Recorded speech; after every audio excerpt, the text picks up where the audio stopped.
Give time to education and education will change your time. Hello everyone. आज हम बात करने जा रहे हैं एक बहुत ही इंपॉर्टेंट मुद्दे पे, लास्ट 75 डेज स्ट्रैटेजी। अंतिम प्रहार आपका क्या होना चाहिए।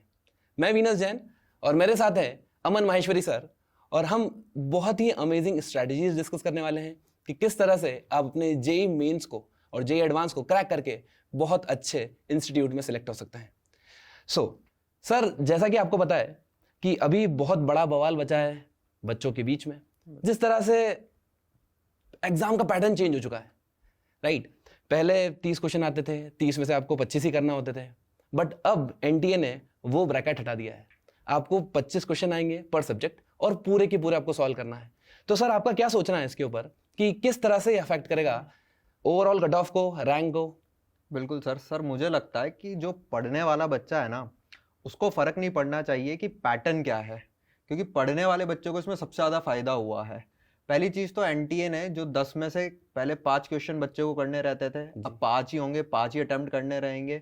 तो ये एक चीज़ सबसे ज़्यादा बच्चे को जो सोचनी है, पहले बच्चा 75% 80% सिलेबस कंप्लीट करके चल जाता था और सोचता था कि जो मैंने सिलेबस कंप्लीट नहीं करा है, अगर उसमें से क्वेश्चन आ रहा है और वो ऑप्शन में आया तो ठीक है, मैं उसको छोड़ दूंगा और जो मेरे को आता है मैं वो कर लूंगा। तो अब वो गेम पूरा चेंज हो गया है। अब बच्चे को 100% सिलेबस तो कंप्लीट करना ही पड़ेगा एनी हाउ, क्योंकि अब कोई चॉइस, कोई ऑप्शन नहीं रहेगी। और अच्छे बच्चे को इसमें फायदा क्या हुआ है कि जो थोड़ा बहुत पढ़कर जाकर भी कंपटीशन बन जाता था उस अच्छे बच्चे का, वो अब पूरे गेम में से बाहर हो जाएगा।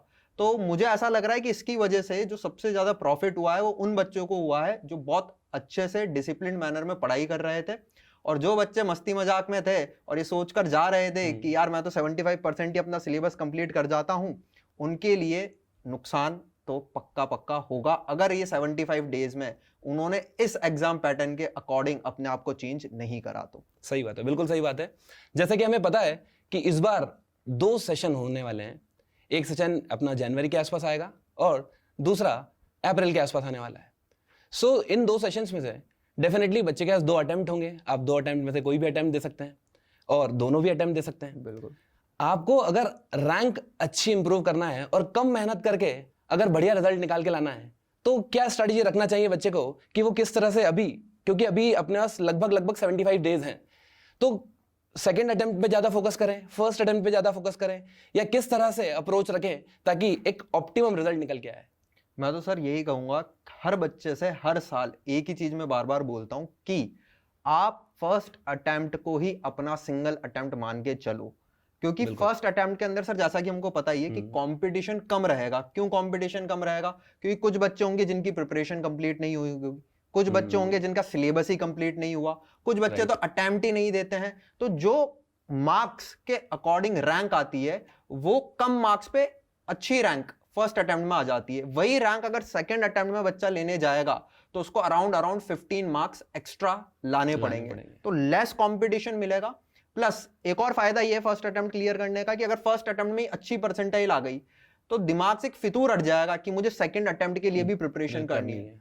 100% जेई एडवांस के लिए बच्चा प्रिपरेशन करेगा, जहां पे दूसरे बच्चे सेकंड अटेम्प्ट पे फोकस करेंगे। वो एडवांस की प्रिपरेशन कर रहा होगा, वो बोर्ड्स की प्रिपरेशन कर रहा होगा। तो ये फायदा जरूर बच्चों को मिल जाता है अगर वो फर्स्ट अटेम्प्ट को ही अपना लास्ट अटेम्प्ट सोचकर एग्जाम देंगे। तो बिल्कुल। और भी सर अगर मैं आपसे पूछूं कि और क्या क्या फायदे हैं कि अगर बच्चा फर्स्ट अटेम्प्ट को ही बहुत बढ़िया तरीके से क्लियर कर ले, तो क्या क्या उसके पास बेनिफिट्स मिलेंगे कंपैरेटिव टू अगर वो सेकंड अटेम्प्ट पे जाता है तो? और क्या किसी बच्चे को ऐसा सोचना चाहिए कि मेरा सिलेबस कंप्लीट नहीं हुआ है तो मैं फर्स्ट अटेम्प्ट दूं ही ना? सर, मेरे हिसाब से फर्स्ट अटेम्प्ट तो देना ही चाहिए और पूरी शिद्दत से देना चाहिए, क्योंकि फर्स्ट अटेम्प्ट में जैसा कि सभी को पता है कंपटीशन डेफिनेटली कम होगा। बहुत सारे बच्चे हैं, ऑन एन एवरेज अगर मान लीजिए 15 लाख बच्चे इस बार एग्जाम देने वाले हैं। सोचिए सर, 15 लाख बच्चे में से करीबन 50% या 50% से ज्यादा परसेंट बच्चे ऐसे होंगे जिनका सिलेबस ही कंप्लीट नहीं होगा। बिल्कुल। और सोचिए, अगर सिलेबस ही कंप्लीट नहीं है तो सिलेक्शन के चांसेस तो अपने आप ही ड्रॉप हो गए। तो वो बच्चे कंपटीशन से बाहर हो चुके हैं। इस बार आपकी जो कंपटीशन है, हो सकता है वो 50% या 40% के बीच में ही हो। बिल्कुल। सोचिए 50% 40% के बीच में रैंक लेके आना और पूरे 100% बच्चों के बीच में रैंक लेके आना, ये तो ऑब्वियसली बहुत क्लियर कट एक डिफरेंस क्रिएट कर देगा। तो फर्स्ट अटेम्प्ट मेरे हिसाब से पूरी शिद्दत, पूरी जी जान, जितना आपसे हो पाए जितना एक बच्चे से हो पाए उसको 100% पूरी मेहनत करना चाहिए अपने फर्स्ट अटेम्प्ट के लिए, और डेफिनेटली आपके सिलेक्शन परसेंटेज, सिलेक्शन के चांसेस फर्स्ट अटेम्प्ट के लिए काफी अच्छे होते हैं in comparison to second attempt. क्योंकि देखिए, जिसका पहला अटेम्प्ट बिगड़ गया, अब वो बचे हुए 3 मेहनत में बहुत सारे ड्रॉपर्स बच्चे होते हैं, तो उनका काम सिर्फ जेई मेंस ही निकालना है, उनको बोर्ड की तैयारी तो करना ही नहीं। बिल्कुल। बट जो 12th में है उनको बोर्ड की प्रिपरेशन करना है, तो उनका टाइम बोर्ड में भी जाएगा, वहाँ एग्जाम में भी जाएगा, उसका प्रेशर अलग रहेगा, तो वो चीज़ उनको मेंटेन करना है। बट जो लोग ड्रॉपर हैं उनको सिर्फ और सिर्फ अपना जेई मेंस पे फोकस करना है, तो वो पूरी जी जान से सेकंड अटेम्प्ट के लिए मेहनत करेंगे। तो डेफिनेटली यहाँ पर एक बहुत बड़ा डिफरेंस क्रिएट हो जाएगा, जो फर्स्ट टाइम में रिजल्ट आएगा और जो सेकंड अटेम्प्ट में रिजल्ट आएगा। चलिए, तो बात करते हैं हम सीधे अपनी स्ट्रैटेजी के ऊपर, क्योंकि जो मेन टॉपिक है हमारे पॉडकास्ट का वही 75 डेज है कि 75 डेज को हम कैसे मैनेज करें। तो इसके लिए हम एक काम करते हैं, ये स्ट्रैटेजी 2 अलग अलग पार्ट्स में बाइफरगेट कर देते हैं। एक उनके लिए जो बच्चे काफी अच्छे हैं या जिनका सिलेबस अच्छे से हो चुका है, जो ऑलरेडी बहुत कॉन्फिडेंट है अपने ऊपर। दूसरा पार्ट वो बच्चे भी ऐसे होंगे जिनका सिलेबस ही नहीं है कंप्लीट, जिनके बैकलॉग बहुत सारे हैं, जो सेल्फ कॉन्फिडेंस नहीं है इतना कि वो रैंक निकाल पाएंगे। सो सबसे पहले आप अच्छे बच्चों के लिए जो ऑलरेडी ऑन ट्रैक हैं, जो काफी अच्छे से मेहनत कर रहे हैं, अच्छे रिजल्ट लेके आ रहे हैं, सबसे पहले उनके लिए क्या स्ट्रेटजी रख रहे हैं अपन? सर, जो अच्छे बच्चे हैं, अच्छे बच्चे से मेरा मतलब है, बच्चे तो सारे अच्छे होते हैं, लेकिन वो बच्चे जिनका सिलेबस कंप्लीट हो चुका है, जो ऑन ट्रैक है, कोई बैकलॉग नहीं है जिनके पास, उन बच्चों के लिए तो उनको अब केवल और केवल प्रैक्टिस फोकस्ड अपनी प्रिपरेशन रखनी है। उनको रिवीजन करने की भी जरूरत नहीं पड़ेगी। उनको क्या करना है, उनको आप सिंपली आप ऐसा प्लान डेवलप करो अपना इन 75 डेज का कि आप हर फोर्थ नाइट को टेस्ट अटेम्प्ट कर रहे हो और बाकी दिन प्रैक्टिस कर रहे हो। आप रोज 12 घंटे पढ़ाई करिए, जिसके अंदर आप 3-3 घंटे के 3 स्लॉट बना लीजिए फिजिक्स, केमिस्ट्री और मैथ्स की प्रैक्टिस के। 3 घंटे इन स्ट्रेच प्रैक्टिस करने की अभी से आदत बना लो, क्योंकि पेपर भी 3 घंटे का होने वाला है। तो अभी से वो सिटिंग हैबिट बनेगी, अभी से ब्रेन ऐसे डेवलप हो जाएगा कि उसको 3 घंटे तक लगातार काम करना है, तो आपको पेपर में प्रॉब्लम नहीं आएगी। तो एक तो मैं ये कहूंगा, अब 9 घंटे हुए हैं सर, अभी भी कितने घंटे बच गए हैं? 3 घंटे अभी भी बच गए। उन 3 घंटे में जो आपने प्रैक्टिस करी है ना, उसी का एनालिसिस करिए कि कहां मेरे वीक पॉइंट्स रह गए। जहां भी बच्चे के वीक पॉइंट्स रह गए हैं, जो चीज वो भूल रहा है, जो थियरी उसको अच्छे से पता नहीं है, जो कंसेप्ट्स उसको याद नहीं है, उन 3 घंटे में उनको रिवाइज करे। तो रिवीजन भी हो गया, प्रैक्टिस भी हो गई, दोनों चीजें फुलफिल हो गई है उस बच्चे की जिसका सारा कोर्स कंप्लीट है। और क्योंकि हर फोर्थ नाइट वो टेस्ट देगा, तो मॉक टेस्ट भी इसी तरीके से देने कि सुबह 9 से 12 एक टेस्ट दो और फिर 3 से 6 एक टेस्ट दो, ताकि क्या वही स्लॉट में आप टेस्ट दे रहे हो जिस स्लॉट में जेईई मेंस का पेपर होगा। तो ब्रेन की फंक्शनिंग वैसे ही रहेगी कि उस टाइम वो वर्क कर रहा होगा, उस टाइम वो स्लीपी मोड में नहीं जाएगा।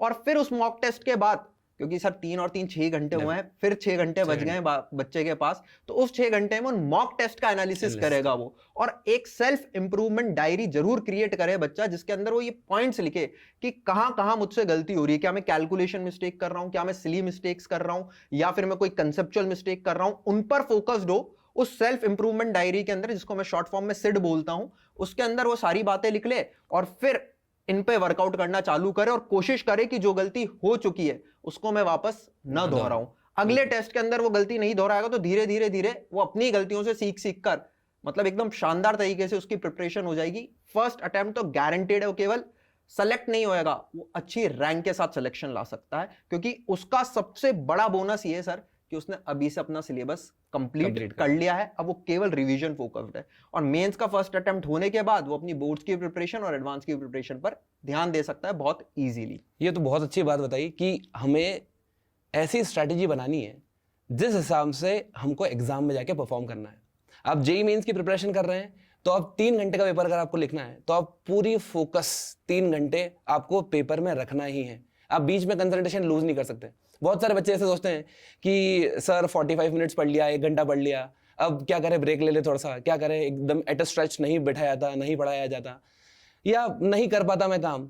तो आपको अभी से वो हैबिट डेवलप करनी पड़ेगी, ताकि आप डेफिनेटली 3 घंटे एक जगह पर बैठकर पूरा फोकस रखकर एग्जाम को लिख पाएं। जैसा कि कहा भी गया है कि एग्जाम के लिए अगर आप पढ़ रहे हैं तो पहले एग्जाम को पढ़ो। बिल्कुल बिल्कुल, कि एग्जाम में क्या आने वाला है, किस तरह के क्वेश्चंस पूछे जाएंगे, किस लेवल के क्वेश्चंस पूछे जाएंगे, कैसे वहां पे स्ट्रैटेजी रखना है, कितने घंटे डेडिकेट करना है, उसके लिए जो प्रैक्टिस है, जो एफर्ट्स है, वो कितना लगाना है।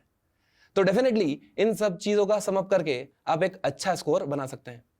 अब बात करते हैं उन स्टूडेंट्स की जो थोड़े से बिलो एवरेज या एवरेज परफॉर्म कर रहे हैं, या मैं यूँ कहूँ कि वो उतना एक्सपेक्टेशंस के अराउंड नहीं परफॉर्म कर पा रहे हैं, उनका बहुत सारा बैकलॉग है, बहुत सारे चैप्टर्स छूटे हुए होते हैं। कई बार ऐसा भी होता है कि जब आप 11th की प्रिपरेशन कर रहे होते हैं तो 11th के कुछ चैप्टर्स स्किप कर देते हैं बच्चे कि ये हार्ड है, ये मैं बाद में कर लूंगा, या फिर कुछ चैप्टर्स ऐसे होते हैं जो बहुत तेजी से भगा दिए जाते हैं कि सिलेबस कंप्लीट करना है, आप इसको जल्दी कर लीजिए। सिमिलरली 12th में भी कुछ पोर्शंस ऐसे होते हैं जो बच्चे कंप्लीट नहीं होते हैं, सो उनके बैकलॉग्स भी होते हैं बहुत सारे, इनके टेस्ट में नंबर भी नहीं आ रहे होते हैं। तो इन लोग को किस तरह से स्ट्रैटेजी रखना चाहिए, कुछ स्ट्रैटेजी आप बताइए सर। ठीक है सर, जो बच्चों का अभी सिलेबस कंप्लीट नहीं हुआ है और कुछ भी बैकलॉग है, चाहे वो 12th क्लास का बैकलॉग हो या 11th क्लास का बैकलॉग हो, कैसा भी बैकलॉग है, हो सकता है कि उन्होंने चैप्टर की थियोरी अभी ढंग से नहीं पढ़ी हो, या हो सकता है उनके अभी क्वेश्चंस की प्रैक्टिस बाकी हो। सबसे पहला तो मैं यही बोलूंगा बच्चों को, क्योंकि मेंस का पेपर है और अब वो ऑप्शन वाली बात तो रही नहीं कि आप कुछ 5 क्वेश्चन छोड़ सकते हैं अपनी मन से, तो वो नहीं रहा। तो सबसे पहला जो फोकस बच्चों का होना चाहिए ना, वो होना चाहिए 100% कोर्स कंप्लीशन। अगर आपका कोर्स कंप्लीट नहीं है तो आप ये मान लीजिए जिस बच्चे का 75% कोर्स बहुत अच्छे से कंप्लीट है और एक बच्चा है जिसका 100% कोर्स कंप्लीट है लेकिन वो अच्छे से कंप्लीटेड नहीं है, बट वो सरफेशियल तरीके से कंप्लीट है, वो ज्यादा अच्छा स्कोर करेगा अपेक्षा उस बच्चे का जिसका 75% कोर्स 100% कंप्लीट ना होते हुए 75% ही कंप्लीट है और वो बहुत तगड़े तरीके से कंप्लीटेड है। तो पहला क्या करना है आपको अपना कोर्स 100% कंप्लीट कर लेना है। मैं तो कहूंगा सर कि आप चाहे एडवांस लेवल पे कंप्लीट मत करिए, आप बहुत अच्छी प्रैक्टिस चाहे उसकी मत करिए, लेकिन आपको उसके सारे फंडामेंटल्स, सारे बेसिक्स, सारे फॉर्मूलाज को अप्लाई करना इतना आना चाहिए। अगर आपको इतना भी आता है और अपना पूरा कोर्स 100% कंप्लीट कर लिया ना, तो आपकी अच्छी रैंक आने की पूरी उम्मीद बन जाएगी। जब आपका 100% कोर्स कंप्लीट हो जाए, जिसको अपन टारगेट ले सकते हैं 75 डेज है, तो आप 30 डेज के अंदर या 35 डेज के अंदर अपना कोर्स कंप्लीट करने की कोशिश करिए। अभी कुछ ब्रेक्स भी आएंगे मैक्सिमम कोचिंग में, तो उसके अंदर कंप्लीट कर लीजिए। जिस भी तरीके से आपको टाइम मिल रहा है, आप कोशिश करिए कि मेरा कोर्स सबसे पहले कंप्लीट हो, ये मेरा फर्स्ट टारगेट होना चाहिए। जैसे ही कोर्स कंप्लीट हो जाए उसके बाद क्या करना है, उसके बाद फिर आपको प्रैक्टिस करनी है। वो प्रैक्टिस जैसा कि अभी मैंने अच्छे बच्चों के लिए बताई है, जिन बच्चों का कोर्स कंप्लीट हो गया है उन बच्चों के लिए बताइए, वैसी प्रैक्टिस उनको करनी है, लेकिन वो करनी है जब कोर्स कंप्लीट हो जाए उसके बाद। प्लस एक और इंपॉर्टेंट बात ये कि बच्चे क्या करते हैं सर, क्योंकि कभी कभी फैकल्टीज भी बोल देते हैं और बच्चों के मन में भी रहता है, वो ईगो पे ले लेते हैं क्वेश्चंस को। जैसे क्वेश्चंस की प्रैक्टिस करने लगे, अब एक क्वेश्चन में 40 मिनट्स लगा दिया, अगर एक क्वेश्चन में 40 मिनट बच्चे ने लगा दिए तो उस 40 मिनट्स में मुझे ऐसा लगता है वो शायद 10 क्वेश्चन और कर सकता था। तो 10 क्वेश्चन से क्वेश्चन आने की प्रोबेबिलिटी हाई है, ना कि वो जो एक क्वेश्चन में उसने इतना टाइम लगा दिया वो क्वेश्चन आने की प्रोबेबिलिटी। तो इंस्टेड ऑफ दैट 40 मिनट्स आप उसका सोल्यूशन देख लीजिए। आपने सोल्यूशन देख लिया और वो क्वेश्चन अगर आया एग्जाम में तो डेफिनेटली आप कर ही लेंगे, इसमें तो कोई शक है ही नहीं। तो मतलब क्यों अपन खुद को, भाई यही बच्चा अगर 11th क्लास में होता तो मैं कहता आप आराम से आधा घंटा लगाइए क्वेश्चन को करने में, क्योंकि आपको ब्रेन डेवलपमेंट करना और आपके पास समय है। आज जो बच्चा है जो ये अटेम्प्ट देने वाला है जनवरी का, उसके पास समय ही नहीं है, टाइम कंस्ट्रेंट है सबसे बड़ा। उस टाइम कंस्ट्रेंट को मद्देनजर रखते हुए मैं बोलूंगा कि आप किसी भी क्वेश्चन पे 5 मिनट से ज्यादा मत लगाइए। अगर आपको नहीं आ रहा है कोई बात नहीं, आप उसका सोल्यूशन देखिए, उस सोल्यूशन को देखने के बाद उसके कंसेप्ट्स को क्लियर करिए, उसका फंडामेंटल समझिए और आगे बढ़ जाइए।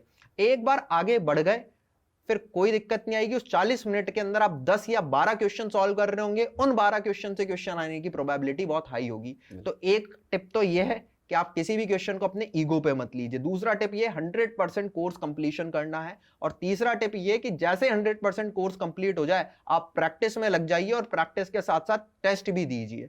ये तीनों चीज कर ली अगर बच्चे ने इन 75 डेज में, तो मुझे लगता है कि वो अच्छी रैंक भी ला सकता है और अच्छा कॉलेज भी पा सकता है और वो भी बेफिक्र हो जाएगा सेकेंड अटेम्प्ट के लिए। करेक्ट। तो ये स्ट्रैटेजी होनी चाहिए। हाँ सर बताइए। एक पॉइंट मैं इसमें और ऐड करना चाहता हूँ कि जो बच्चे बेसिकली अभी प्रिपरेशन कर रहे हैं, अच्छी खासी प्रिपरेशन कर रहे हैं, अब वो अपने 75 डेज को अगर इस तरह से ब्रेक कर लें कि वो 30 डेज और 15 डेज, जैसे एक मान लीजिए एवरेज बच्चा है अपना जो प्रिपरेशन कर ही रहा है, अगर वो कोशिश करे कि अभी भी 30 डेज में जो आपके फर्स्ट 30 डेज है उसमें कंप्लीट कर ले अपना पूरा सिलेबस, डन।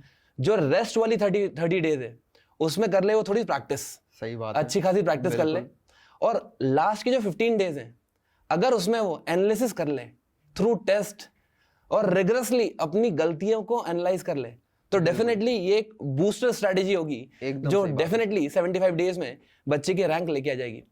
सबसे मेन चीज आपको ये भी ध्यान रखना है इसमें कि बच्चा जो सबसे बड़ी गलती करता है वो डिफरेंट वीडियोस देखता रहता है और स्ट्रैटेजी वीडियोस देखेगा 30, फिर पहले 75 डेज स्ट्रैटेजी वीडियो देखेगा, फिर 60 डेज देखेगा, फिर 30 डेज देखेगा, फिर 15 डेज देखेगा, फिर लास्ट में ये वीडियो देखता है कि एक दिन में कैसे तैयारी करें और एक दिन में कैसे सिलेक्शन लाएं। तो ये पॉसिबल नहीं है। अगर आपको सिलेक्ट होना है तो वो आज से ही स्टार्ट करनी पड़ेगी आपको प्रिपरेशन, तभी आपका एक डेफिनेटली एक अच्छा स्कोर आ पाएगा।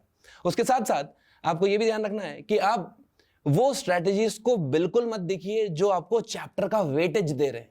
बिल्कुल सही है। बहुत सारे वीडियोस आप देखेंगे जिसमें चैप्टर बता देंगे कि भैया इलेक्ट्रोस्टैटिक्स पढ़ लो, रोटेशनल पढ़ लो, आप ऑप्टिक्स पढ़ लो, इससे आपको बढ़िया रैंक आ जाएगी। पर आप सोचिए वो जब भी बात करते हैं एक बड़े ब्रॉडकास्ट पे, एक बड़े वेवलेंथ पे बात करते हैं, या मैं कहूँ पूरा स्पेक्ट्रम में बात करते हैं वो, राइट।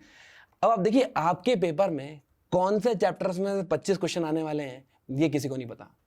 सही बात तो है। ऑन एन एवरेज अगर मैं निकालूंगा तो हो सकता है कि उस चैप्टर का वेटेज ज्यादा हो, बट वो आपके पेपर में नहीं आया तो आपके लिए तो स्ट्रेटजी वेस्ट है। बड़ा सैंपल स्पेस लेते हैं तो ऑब्वियसली बात है कि वो लगता है कि यार ये चैप्टर तो मतलब बहुत तगड़ा वेटेज रख रहा है, बिल्कुल, केवल इसको कर जाता हूं, और ये वेटेज कम चैप्टर है इसको रहने देते हैं, स्किप कर देते हैं, टाइम नहीं है। इसलिए मैंने सर बोला कि 100% कोर्स कंप्लीशन ही आपका पहला मोटिव होना चाहिए कि मुझे कोर्स कंप्लीट करना है। और जो आपने बोला ना सर वो मुझे बहुत ही परफेक्ट स्ट्रैटेजी लगी कि 30 डेज में ही टारगेट करो कोर्स कंप्लीट हो जाए, ताकि 30 डेज अच्छे से प्रैक्टिस कर पाओगे और 15 डेज में आप टेस्ट और एनालिसिस कर सकते हैं। सही बात है सर। चलिए तो सर मेरे पास बच्चों के बहुत सारे क्वेश्चंस हैं, एक रैपिड फायर कर लेते हैं आपके साथ, और क्या फाइनली स्ट्रैटेजी होना चाहिए ये भी आपसे एंड में डिस्कस करेंगे। सो पहला क्वेश्चन है बच्चे का कि in exam should I start with physics, chemistry और मैथ्स? सर इसके लिए मैं यही बोलूंगा कि बच्चे को फिजिक्स, केमिस्ट्री या मैथ्स से स्टार्ट करना है, बच्चे टू बच्चा डिपेंड करता है। बट मैक्सिमम बच्चे केमिस्ट्री से स्टार्ट करते हैं क्योंकि उनको वो स्कोरिंग लगता है, और उसके अंदर ऐसा होता है कि बहुत सारा पार्ट तो ऐसा होता है कि मुझे आता है तो आता है और नहीं आता तो नहीं आता है। तो क्या एकदम क्लैरिटी बन जाती है मन के अंदर, फिर वो फिजिक्स अटेम्प्ट करता है और फिर वो मैथ्स अटेम्प्ट करता है। बट अगेन ये डिपेंड करता है, कुछ स्टूडेंट्स पहले फिजिक्स अटेम्प्ट करेंगे फिर केमिस्ट्री फिर maths, but maximum student maths को सबसे एंड में प्रेफरेंस देते हैं बिकॉज वो थोड़ा टिपिकल भी रहता है, थोड़ा हार्डर साइड भी रहता है और टाइम कंज्यूमिंग भी रहता है, तो एंड में टाइम मिल जाता है। मैं यहाँ पर एक और चीज एड ऑन करूंगा कि 2 राउंड स्ट्रैटेजी अगर बच्चा यूज करेगा अपने एग्जाम के लिए तो वो उसके लिए बहुत ज्यादा फायदेमंद होगी कि फर्स्ट राउंड में पहले वो क्वेश्चंस कर ले जो फर्स्ट राउंड में मतलब उसको इजी लग रहे हैं, कम कैलकुलेशन के लग रहे हैं, ताकि उसका 40% पेपर तो हो जाएगा। अब जो टाइम बचेगा उसके अंदर वो बाकी क्वेश्चंस कर सकता है, पेपर भी नहीं छूटेगा। Perfect. Should I focus on completing syllabus और should I start solving problems? ये तो मैंने बता ही दिया है कि सिलेबस कंप्लीशन ही सबसे पहला मुद्दा है, वही होना चाहिए, उसके बाद प्रैक्टिस होनी चाहिए, क्योंकि सिलेबस कंप्लीट नहीं हुआ 75% की आपने प्रैक्टिस करते गए तो उससे कोई फायदा नहीं होगा इतना बड़ा। How many mock test should I give per week? Sir अगर कोर्स कंप्लीट हो चुका है तो हर 4th नाइट मॉक टेस्ट दे सकते हो। कोर्स कंप्लीट नहीं हुआ है तो पहले कोर्स कंप्लीट करो और उसके बाद आप वीकली एक मॉक टेस्ट दो अपनी प्रिपरेशन में, वो बेस्ट है। लास्ट वीक में डेफिनेटली वो तो देना ही है, मॉक टेस्ट का नंबर बढ़ाना है। बिल्कुल right. Should I start preparing notes? Notes तो मतलब शायद शॉर्ट नोट्स की बच्चा बात कर रहा होगा, तो शॉर्ट नोट्स तो डेफिनेटली बनाने, क्योंकि शॉर्ट नोट्स एक ऐसी चीज है जो बच्चे को रिवीजन में सबसे ज्यादा मदद करेगी। मतलब 5 मिनट भी है बच्चे के पास, 15 मिनट भी है, फटाफट 2 चैप्टर के शॉर्ट नोट्स देखिए, पूरा चैप्टर मेमोराइज हो गया, वापस से रिकॉल कर लिया है बच्चे ने और मजा आ गया उसको। तो शॉर्ट नोट्स डेफिनेटली बनाने चाहिए और सबसे ज्यादा हेल्पफुल रिवीजन में इस टाइम पे शॉर्ट नोट्स ही होने वाले हैं। नेक्स्ट है how to analyse my mock test performance? Mock test performance analysis के लिए मैंने कहा है सेल्फ इंप्रूवमेंट डायरी बनाए, सेल्फ इंप्रूवमेंट डायरी सिड बनाए और उसके अंदर अपनी सारी गलतियां लिखे, जो जो आप गलतियां कर रहे हो, और कोशिश करो अगले पेपर में उसको आप बिल्कुल भी रिपीट ना करो। लास्ट क्वेश्चन है should I start reattempting my test papers conducted throughout the sessions? पूरे सेशंस में जो भी पेपर कंडक्ट हुआ है उनको रीअटेम्प्ट करने की जरूरत नहीं है। एक फ्रेश माइंड चाहिए, फ्रेश सेट ऑफ क्वेश्चंस चाहिए। तो आप कोई भी टेस्ट सीरीज चूज कर सकते हैं, किसी भी इंस्टीट्यूट की टेस्ट सीरीज चूज करिए और उसको करिए ताकि आपको फ्रेश क्वेश्चंस भी मिले, आपको रियल टाइम सिचुएशन का एनालिसिस भी हो कि आप कहां पर स्टैंड कर रहे हैं ऑल ओवर इंडिया। तो मुझे लगता है कि टेस्ट सीरीज चूज करो और उससे आप अपनी प्रैक्टिस करो, उसका एनालिसिस करो, इंस्टेड ऑफ आपने जो पूरे अपनी जर्नी के दौरान टेस्ट दिए उनको वापस देना है। Amazing sir. So final tip जो आप बच्चों को देना चाहते हैं। फाइनल टिप यही है कि भाई 10 से 12 घंटे अब रोज पढ़ना है। जो आपका रिदम और मोमेंटम बना हुआ है 2 साल से या 3 साल से, जो बच्चे रिपीटर है उनको ये मोमेंटम ब्रेक नहीं करना है, रिदम ब्रेक नहीं करना है। पढ़ते रहो 12 घंटे और अच्छे से अपना सिलेबस पहले कंप्लीट करो, फिर प्रैक्टिस पे ध्यान दो। और प्रैक्टिस करने के बाद टेस्ट जरूर देने। बिना मॉक टेस्ट के आपको एग्जाम में नहीं अपीयर होना है, और उन मॉक टेस्ट का अच्छे से एनालिसिस करो। अगर आपने ये सब कर लिया है, ये 75 days will be very useful and बहुत ही क्रूशियल स्टेज पे भी बच्चे हैं तो उनका पेपर बहुत अच्छा जाएगा अगर वो टिप्स को मान लेते हैं और फॉलो करते हैं। So that's it for everyone. I hope आपने पूरे पॉडकास्ट को बहुत ध्यान से सुना होगा और डेफिनेटली ये आपके लिए बहुत फ्रूटफुल रहेगा। So thank you everyone. Thank you students.